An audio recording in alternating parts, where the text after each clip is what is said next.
Assalamualaikum warahmatullahi wabarakatuh. Perkenalkan, nama saya Ira Arlansyah dengan NPM 2021020403. Saya dari Prodi Hukum Tata Negara kelas A.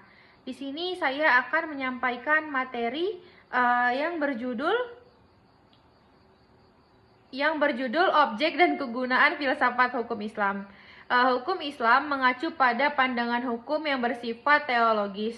Artinya, hukum Islam itu diciptakan karena ia mempunyai tujuan. Tujuan dari adanya hukum Islam adalah terciptanya kedamaian di dunia dan kebahagiaan di akhirat. Jadi, hukum Islam bukan bertujuan meraih kebahagiaan yang fana dan pendek di dunia semata, tetapi juga mengarahkan kebahagiaan yang kekal di akhirat kelak. Inilah yang membedakannya dengan hukum manusia yang menghendaki kedamaian di dunia saja. Tujuan hukum Islam tersebut merupakan manifestasi dari sifat Rahman dan Rohim, yaitu Maha Pengasih dan Maha Penyayang Allah kepada semua makhluknya. Rahmatan lil alamin adalah inti syariah ataupun hukum Islam. Keberadaan syariah tersebut dapat menegakkan perdamaian di muka bumi dengan pengaturan masyarakat yang memberikan keadilan bagi semua orang. Hukum Islam dalam upaya menegakkan itu semua harus siap menghadapi kejadian-kejadian baru yang timbul karena perkembangan masyarakat dan perubahan suasana. Oleh karena itu, pengkajian filsafat hukum Islam mutlak diperlakukan.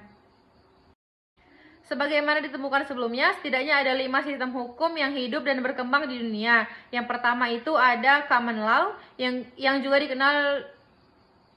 dikenal sebagai Anglo-Saxon. Yang kedua civil law. Yang ketiga itu ada custom law, yang keempat ada Islamic law, yang kelima ada sistem hukum sosialis komunis.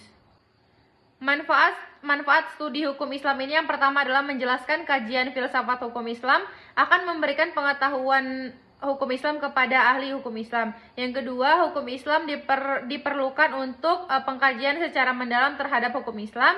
Yang ketiga, ada untuk mewujudkan hukum yang berkeadilan yang senantiasa sesuai dengan kondisi zaman. Yang keempat, pengkajian filsafat hukum Islam memungkinkan pemahaman Islam secara menyeluruh dengan ilmu-ilmu agama lainnya.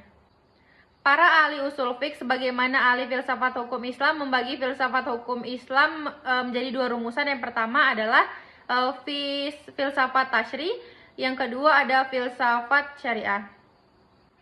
Yang pertama ada filsafat tasyri. Filsafat yang memancarkan ahli filsafat hukum Islam, menguatkannya dan memeliharanya. Filsafat ini bertugas membicarakan hakikat dan tujuan penerapan hukum Islam. Filsafat tasyri terbagi menjadi beberapa. Yang pertama itu ada dasar hukum Islam, yang kedua ada prinsip-prinsip hukum Islam, yang ketiga ada pokok-pokok hukum Islam atau sumber-sumber hukum Islam, yang keempat ada tujuan-tujuan hukum Islam, yang kelima ada kaidah-kaidah hukum Islam.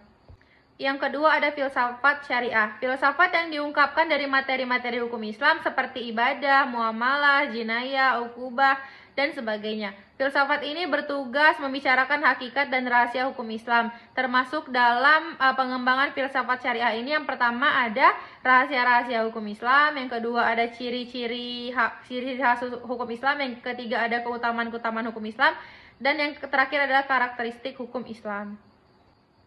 Sekian penyampaian materi dari saya. Apabila saya ada salah kata ataupun yang lainnya, saya mohon maaf. Saya ucapkan wabillahi taufiq wal hidayah. Wassalamualaikum warahmatullahi wabarakatuh. Terima kasih.